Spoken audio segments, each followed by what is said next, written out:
Почитувани гледачи, ги следите регионалните вести на телевизија Кисиме Нада. Во нив ќе гледате.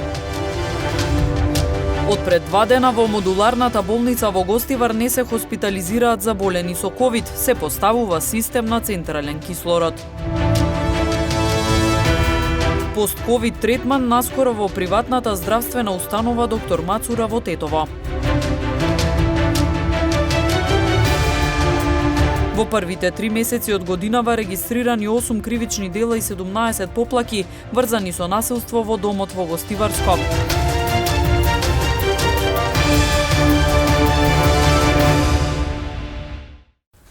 Од пред 2 дена во модуларната болница во Гостивар не се хоспитализираат заболени со ковид заради поставување на систем на централен кислород. Пациенти сега се третираат на инфективното и на интерното оделение, каде има централен кислороден довод. Лекарите велат дека периодов има благо намалување на бројот на амбулантски случаи. Во модуларната ковид болница во Гостивар се поставува централен довод на кислород, поради што од пред 2 дена пациентите оттаму се префрлени на инфективно, каде централниот кислороден систем е веќе завршен. На инфективното одделение моментално се лекуваат 21 заболен. Од нив 6 се на кислородна поддршка, а состојбата им е релативно добра, информираше раководителот доктор Радко Наумовски. Значи, тие што се на кислородна поддршка се во релативно добра општа состојба, останатите се во добра состојба и рачунаме денодиве да ги испишеме. Ние пред 2 дена се префрлиме на инфективното отделение од модуларната болница, бидејќи беше ставено централен кислород, и ги префрлиме сите пациенти на наше одделение, се додека не се завршат и централниот кислород и во модуларната болница и понатака после и модуларната болница повторно ќе активираме. Лекарите бележат дека периодов има благо намалување на бројот на амбулантски случаи. Освен вообичаените симптоми на ковид како покачена температура, малаксаност, кај некои диареја, карактеристично е што пациентите сега зачестено се жалат на болки во грбот. Малаксаност, болки по цело тело, кадење, повраќање, некој пролив, често има болки во грбот, во вратниот дел на кичмата, еден пациенти, и можам да кажам дека е лесно намален бројот на амбулантски случаи. Меѓу заболените од 35 години, 40 нема помлади, значи помлади пациенти, тука се движат, значи од 40 нагоре.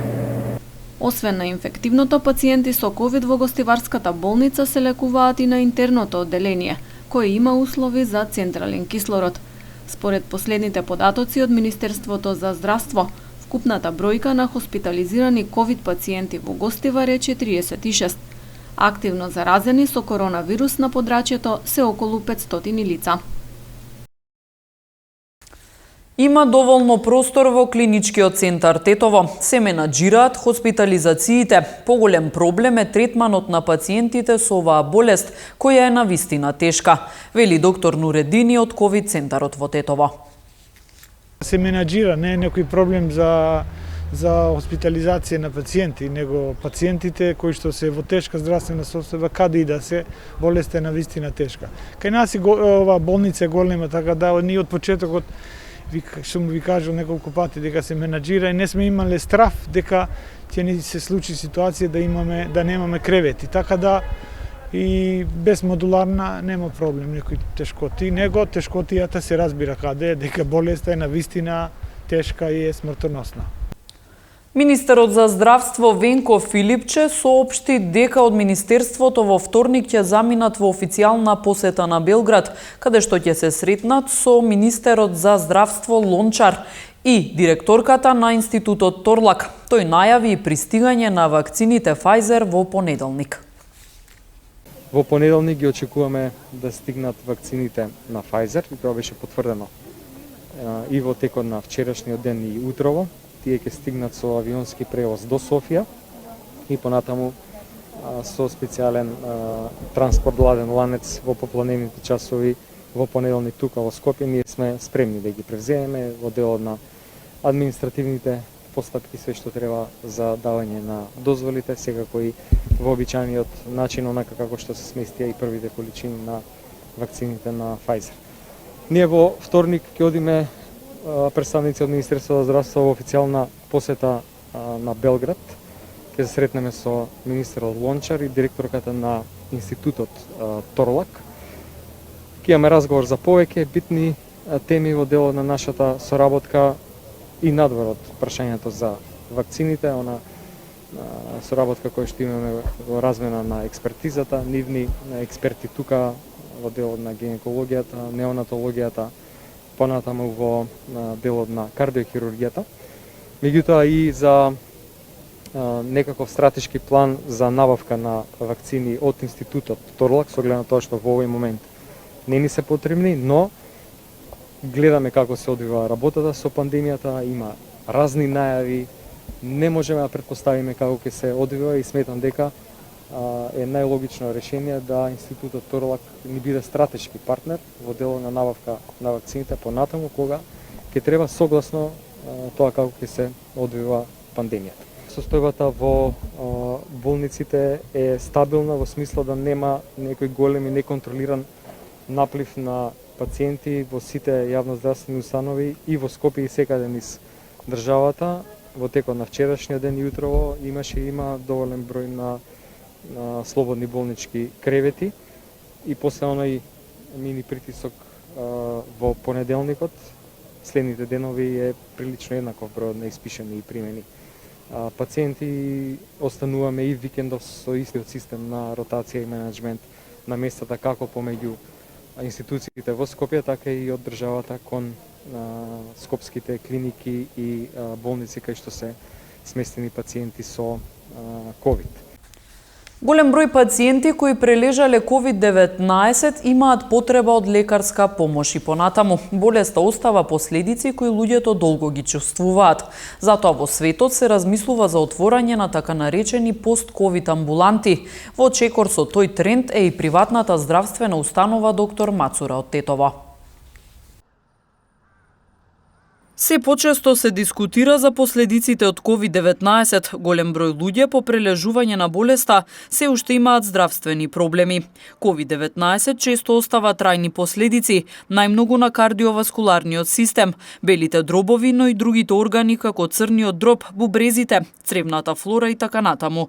Затоа на светско ниво се повеќе се размислува и се преземаат конкретни мерки за отворање на така наречени пост-ковид амбуланти. Во чекор со тој тренд е и приватната здравствена установа доктор Мацура од Тетово.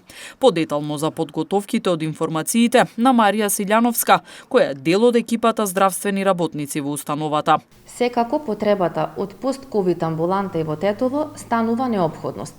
Со оглед на тоа што бројката на заболени и наводно оздравени пациенти на кои ќе им биде потребна дополнителна грижа е голема. Приватната здравствена установа доктор Мацура веќе прави одредени чекори во таа насока и во најскоро време се очекува да профункционира. Бенефитот за пациентите ќе биде голем заради тоа што ќе можат без многу шетање по разни амбуланти брзо и ефикасно да биде утврден степенот на оштетеност на одредени органи. Ќе им биде препишана соодветна терапија. Екипата ќе ја предводи познатиот кардиолог од Скопје, професор доктор Славчо Тошев. Така наречените пост-ковид ординации служат за третман на пациентите со последици од прележан COVID-19, за што е потребна соодветна опрема и лекари специјалисти кои ќе се грижат за понатамошното здравје на пациентите. Во таа насока предничи приватната здравствена ординација на доктор Мацура од Тетово, каде што пациентите ќе може да добијат третман за справување со последиците и подобрување на сопственото здравје. Растат случаите на семејно насилство во регионот на Гостивар. Во првите 3 месеци од годинава регистрирани се 8 кривични дела и 17 поплаки врзани со насилство во домот. Психолозите со предупредување сите фактори да се вклучат во превенција на оваа појава за да не стане уште полошо. Алармантна состојба со семејното насилство на гостиварското подрачје, бележат институциите. Во првото 3 месечи од годината регистрирани се 8 кривични дела и 17 поплаки врзани со насилство во домот.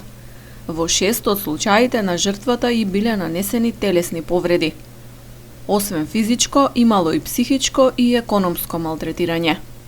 Сите дела се целосно расчистени и заокружени со соодветни пријави, велат од СВР Тетово. Според нивните податоци, најмногу од сторителите биле машки лица, претежно сопрузи или поранешни сопрузи, но и деца и родители. Како најчести причини се наведуваат нервните растројства и болестите на зависност, пред се алкохолизмот. Дека има пораст на семејното насилство потврдуваат и социјалните служби. Последното време, особено 2021, овие првите 3 месеци од 2021 е зголемен и тоа од многу различни причини. И за жал, тие што користат алкохол, почесто се тие што користат и физичко насилство дома, што ги тепат жените, децата, родителите, има и тие што ги тепат и родителите. Психолозите сметаат дека целокупното општество и јавност не обрнуваат доволно внимание на превенцијата на овој проблем. Велат неопходна е едукација на младите генерации и подигнување на свеста за вистинските вредности, во што треба да се вклучат сите релевантни фактори. Училиштата треба да се вклучат во овој процес, медиумите треба да се вклучат во овој процес и сите други институции што можат да помогнат, од причина што ако продолжиме вака, за многу кратко време, да не кажам сега и години, за многу кратко време, Гостивар ќе дојде во една позиција што ќе бидеме во многу лоша состојба со овој феномен. Иако сме сега во лоша состојба, ама ќе биде во многу полоша состојба во иднина ако не преземаме ништо ние како институcije, вие како медиуми и сите други релевантни фактори што можат да влијат на едуцирањето на младите, третирањето на овие проблеми со игрите на среќата, со алкохолот, со дрогата и други. Жртви на семејно насилство може да се обратат за помош до најблиската полициска станица и да го пријават случајот и во време на полициски час, зашто не им е потребна посебна дозвола за движење. Секторот туризам е една од најпогодените области во периодот на пандемијата, велат од Туристичко-угостителската комора. Тие бараат неповратна финансиска помош за секоја лиценцирана туристичка агенција. За жал, секторот туризам е еден од најпогодените сектори во периодот за корона кризата. Коронавирусот се уште трае. Бројот на заболени секојдневно се зголемува. Вакцини немаме доволно. Тоа е процес кој што ќе трае и не знаеме кога ќе се реализира. Скоро сите европски држави се уште се затворени за нас. Ние сме во црвена зона. Не можеме да одиме како туристи во тие земји. Ние сме отворени за странски туристи, меѓутоа за жал, нивните матични држави при влезот назад бараат или ПСР тестови или карантин. Интересот за патување е сведен на минимум, скоро да не постои. Падот на прометот кај сите туристички агенции е над 80%, а кај големиот дел и 100%. 2021 година беше годината кога сите се надевавме дека ќе се вратиме во нормала. Меѓутоа, за жал, истата се покажа дури и полоша од претходната. Континуирана помош од страна на владата на нашата држава нема. Гледаме што се случува со петиот сет на мерки и тоа не можеме да го поднесеме, имаме револт од сето тоа заради тоа што долго чекаме за еден пакет на финансиска помош. Цела година помина. Минатата година нашите барања за помош беа поднесени во април. Помошта ја добивме на 23 декември. Годинава, за жал, немаме ниту средства, ниту сили за да издржиме да го чекаме декември. Обстанокот на секоја туристичка агенција е под знак прашалник. Во продолжение следуваат деталите од полицискиот билтен на СВР Тетово. Во текот на изминатото денонокие за неносење заштитни маски на вкупно 79 лица, 41 лица од Тетово и 38 лица од Гостивар, изготвени им се прекршочни платни налози, согласно член 6 од соодветната владина уредба. Во овој период на Тетовско-гостиварското подрачје на 73 лица од Тетово и на 58 лица од Гостивар изготвени им се нови решенија за изолација од Државен санитарен инспекторат, а контроли им биле извршени на 423 лица од Тетово и 272 лица од Гостивар. Со вакви решенија и при тоа не биле констатирани непочитувања на истите. Во периодот од 20 часот на 15 април до 5 часот на 16 април на подрачјето на СВР Тетово регистрирано едно прекршување на полицискиот час во Тетово и едно во Гостивар. Вчера во 15 часот 18 годишна жителка на Тетовско село во СВР Тетово пријавила дека лице од Тетовско Камењане со кое претходно била во врска во неколку наврати побарало и од неа добило парични средства, заканувајќи се дека воспротивно ќе објави нејзини фотографии и видеоклипови со компрометирачка содржина. Според пријавеното, откако не му биле дадени уште пари, тој во првата половина на минатиот месец на социјалните мрежи објавил дел од материјалите. Се преземаат мерки за расчистување и документирање на случајот. Вчера во 12 часот и 45 минути, 62 годишник од Тетовско Гајре во СВР Тетово пријавил дека околу 10 часот додека бил на работно место во Тетовско основно училиште. Физички бил нападнат од едно лице, кое претходно вербално се расправало со него. Се расчистува и документира случајот. Вчера околу 22 часот и 15 минути во СВР Тетово пријавено е дека на улица 171 во Тетово на коловозот има запалени дрва во метално буре. Со интервенција на Тетовската територијална противпожарна единица, огнот набрзо бил изгаснат. Нема повредени, а пожарот е фотодокументиран. Се расчистува случајот. Вчера од 12 до 18 часот на подрачјето на СВР Тетово спроведена е акцијска контрола на мотоцикли. При контролата биле санкционирани 26 мотоциклисти, по 13 во Тетово и 13 во Гостивар. Од нив 9 мотоциклисти возеле без возачка дозвола и веднаш се исклучени од сообраќај, а на сите прекршители им се изготвени соодветни поднесоци. Покрај ова, во акцијата откриени се и 55 други видови прекршоци.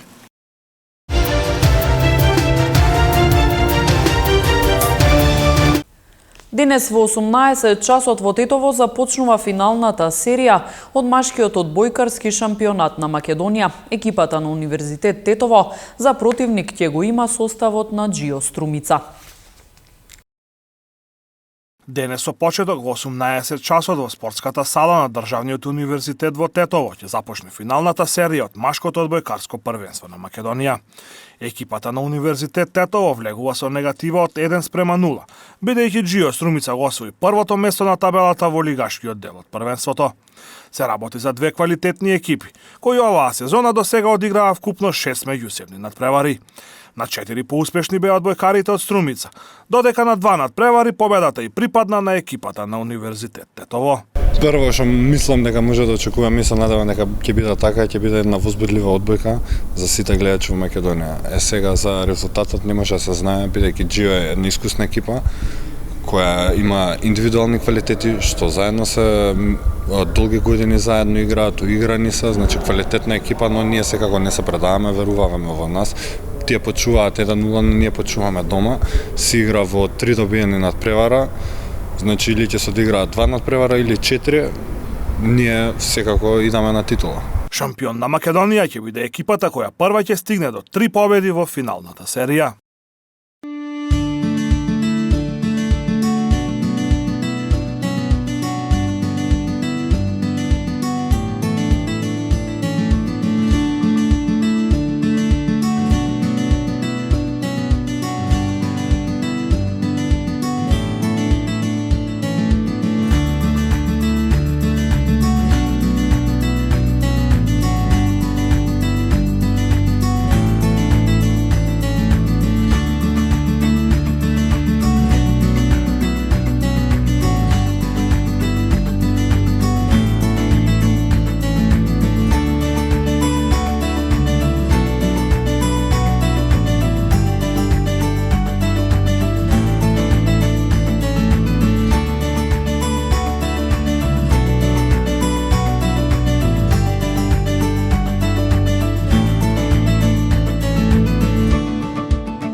Почитувани гледачи, тука е крајот на вестите, ви благодариме на вниманието. Пријатно!